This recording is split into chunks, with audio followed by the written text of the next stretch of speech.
Hello, this is Kuntal Chakraborty, Assistant Professor of Electrical Engineering Department, Greater Kolkata College of Engineering and Management, GIS Group. I'm just going to give a lecture on an important topic, that is timers and counters of 8051 microcontroller. Timers and counters of 8051 microcontroller are used generally for the time reference, creating delay, wavefront properties measurement, periodic interrupt generation, waveform generations. So these are the uses of timers and counters of 8051 microcontroller. In 8051 microcontroller, we have two timers, timer 0 and timer 1. To operate timer and counter operations, we have two timer registers in case of 8051 microcontroller. That is the timer 0 register and timer 1 register, by which we can store up to 16-bit of data. These two registers are 16-bit long, and these two registers are divided into two parts. One is a higher byte and another it has a lower byte. In case of timer 0, TH0 is a higher byte and TL0 is a lower byte. Similarly, in case of timer 1, TH1 is a higher byte and TL1 is a lower byte. So by using this timer 0 and timer 1, we can operate different timer and counter operations. So timer in 8051 is used as a timer and counter. Not only that, we can use it as a baud rate generator also. Timer is always incremented by the microcontroller, and the time taken to count one digit up is based on the master clock frequency. As if you take an example, if the master clock frequency is 12 megahertz, then the timer clock frequency, that will be equal to master clock frequency divided by 12. That is a 1 megahertz. And basically the time take clock period, that will be equal to 1 microsecond. As we know, T is equal 1 by F. So as the frequency is 1 megahertz, so that will be equal to 1 microsecond. So it means nothing but this indicates that one increment in count will take 1 microsecond. So if you want to count 1, then it will take a 1 microseconds. So that is basically an example, and we are seeing that how the counter is incremented. And here in to operate or to control the timers and counters, we have two SFRs, that is the special functions registers, and that is the TMOD and TCON, by which we can control the timers and counters. So this except these SFRs, we have timers SFRs also, that I already discussed, that is TH0, TL0 and TH1 and TL1, and this has basically the particular RAM memory allocations. So in 8051 microcontroller, so these are TMOD, TCON, TH0, TL0, TH1, TL1 are all are the special functions registers. Now first I will try to explain the TMOD registers, by which basically we can control the different timers and counter modes. So here we are seeing that this is nothing but a 8-bit register, and by which we can control different modes of the timer as well as counter. So first nibble, that is used for the timer 0, and second nibble, that is used for the timer 1. So now first for the timer 0, we have gate C/T bar M1 M0. So now first I will try to explain the operations of gate. If the gate is set as 1, it means the timer counter will run only while INT0 or INT1 pin is high, means nothing but the hardware control. Similarly, if the gate bit is set as 0, then the timer counter will run as TR0 or TR1 is equal 1, means the software mode.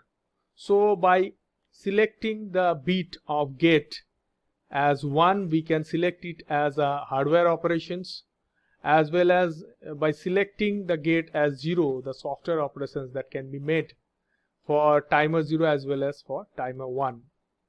So now the C/T bar, basically if we write a 0 in this particular bit, for timer 0 as well as timer 1, then that will used as a timer, and if we write 1 here, then that can be used as a counter in case of timer 0 as well as for timer 1. And we have M0 and M1. These two, M0 and M1, is basically used as different modes for selection of modes. In case of timer 0 and timer 1 has the 4 modes, that is mode 0, mode 1, mode 2 and mode 3. And we have 4 combinations of data, that is 0, 0, 0, 1, 1, 0 and 1, 1, by which we can select the mode 0, mode 1, mode 2 and mode 3. So now in case of mode 0, where the M1 and M0 is 0, 0, that is a mode 0, that is nothing but a 13-bit timer mode. In case of mode 1, that is M1 as 0 and M0 as 1, that is a timer operating mode as 1, and that is basically nothing but a 16-bit timer counter mode. And in case of 1, 0 means mode 2, so that is 8-bit auto reload timer counter mode. And if it is 1, 1, then the mode 3. So mode 3 has two operations or separate operations for timer 0 and timer 1. In case of timer 0, TL0 is an 8-bit timer counter controlled by the standard timer 0 control bits, and TH0 is an 8-bit timer and is controlled by the timer 1 control bits. And in case of timer 1, timer counter 1 stopped. So that is a TMOD register. I am just going to explain every modes of timer counter and elaborately in the next slides. First is a timer 0 mode, that is a mode 0 of timer and counter. The mode 0 operations is a 8-bit timer or a counter with a 5-bit prescaler. Basically, the timer operations, when the timer reaches its maximum of 1FFH, it rolls over to 0000H, and then the TF1 flag of TCON register that will be set as 1, so that the timer or counter operations may stop. And again, if we try to start these operations, then obviously we have to clear the TF1, and at the same time we have to start, if we want to start by using the software, then we have to use the TR1 or TR0 as set. So this is the mode 0 operations. Next is a mode 1, that is a 16-bit timer counter mode. And here basically in this case, every event of counter operations or machine cycles for timer operations, the TH0 TL0 register pair will be incremented by 1 for mode 1 for timer 0 operations. Basically, when the register pair overflows from FFFH to 000H, then the TF0 of TCON registers that will be set as 1 to stop the timer counter. Again, similarly, if you want to start it again, then we have to clear the TF0 as 0, and we have to say, if we want to start it as by using the software, then TR0 that should be 0. I mean TR0 that should be set as 1. So this is a mode 1. Next is a mode 2, that is a mode 2 of timer counter mode. This is 8-bit auto reload timer counter mode. In case of mode 2, for the timer 1 operations, in this case every event for the counter operations or machine cycles for timer operations, the TL1 registers will be incremented by 1. That is a lower byte that will be incremented by 1 when the register pair overflows from FFH to 00H of TL1.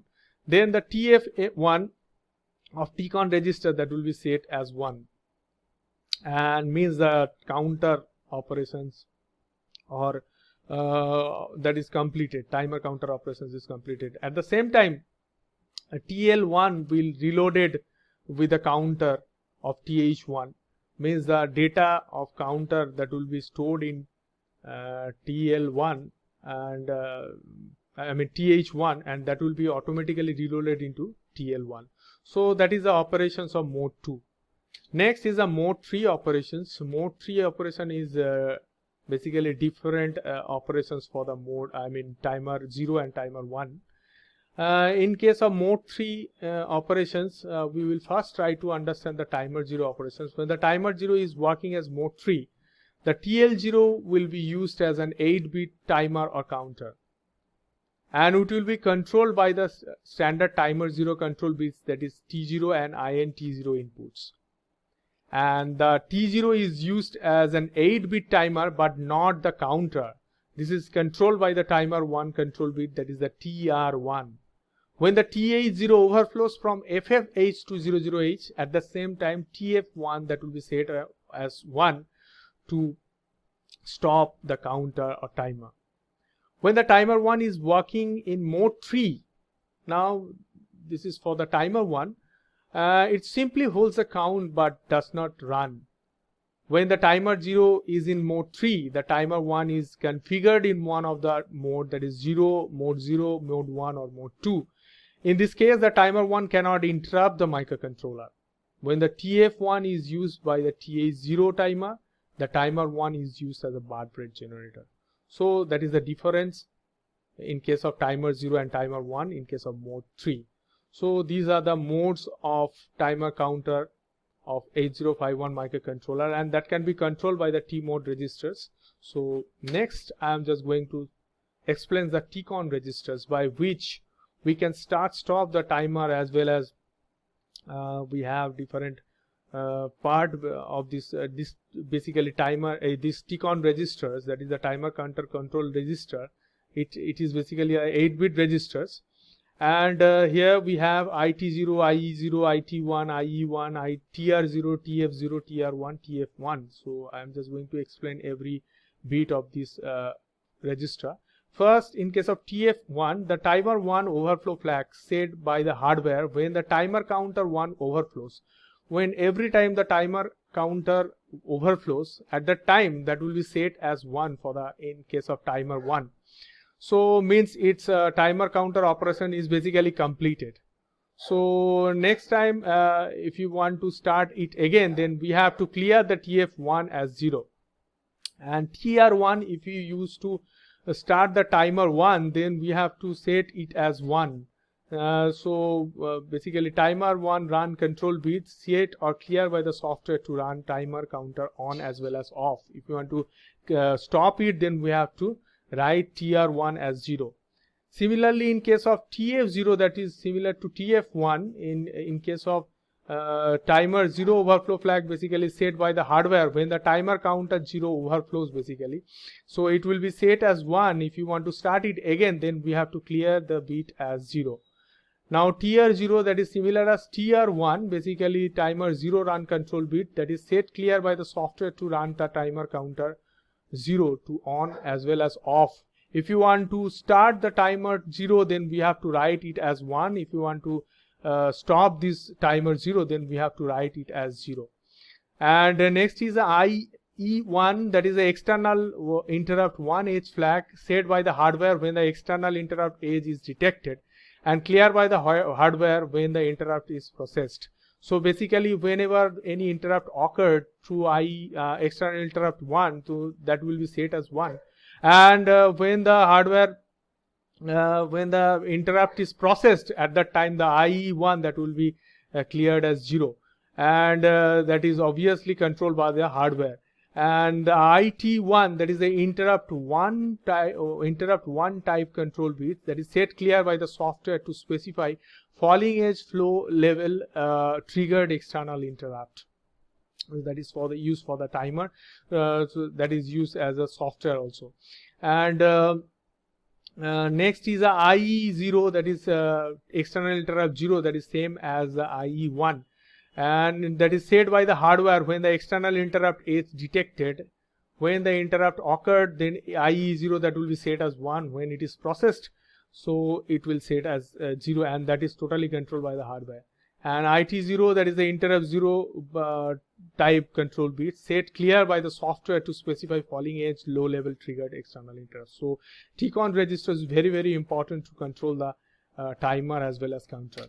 So now we have the instructions by which we can set the TR0, TF0 as well as TR1 and TF1. Means we can set the TR0, means we can start the timer 0 by writing these instructions, that is set B TR0, or setb tcon .4.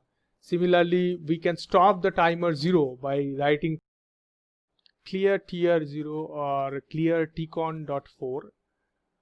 Similarly, if you want to set the TF0, that is the timer overflow flag, then by using instruction setb TF0 or setb tcon 5, we can set the timer overflow flag 0, and we can clear or reset the TF0 by writing the clear TF0 or clear tcon .5 instructions. And in case of timer 1, similarly we can set the timer 1 we can start the timer 1 by writing the setb tr1 or setb tcon .6 instructions, as well as if you want to clear this tr1 or stop the timer 1, then we can write the clear tr1 or clear tcon .6. And in case of timer overflow flag, if you want to set the timer overflow flag 1 as 1, then we have to use setb tf1 or setb tcon .7. Similarly, if you want to clear the tf1, that is the timer overflow flag 1, then we have to use the clear tf1 or clear tcon .7 to reset it. So these are the instructions by which the tr0 and tf0, tr1, tf1 that can be set as well as reset. And this is basically the operations of the tcon. And next I'm just going to give examples of the timer programming. So this is generate delay using the timer 1 for the timer mode 0. So if you want to set the timer 1, or if you want to start the timer 1, so we have to write the setb tr1 that I already discussed. So after writing the setb tr1, the timer that will start counting. And this is the instructions, that is jnb tf1 here. So when the count completes, then it will overflow to 0, and at that time the tf1 that will be set as 1. Basically, by using this instruction, it will try to find out that tf1 is basically here the tf1 is set as 1 or not. So the JNB is nothing but it will check the tf1 that is set as 1 or not. If it is not 1, then it will actually rotate in this loop in the same line, and when it is 1 means the counter completes its operation, the timer 1 that is completes its counter operations.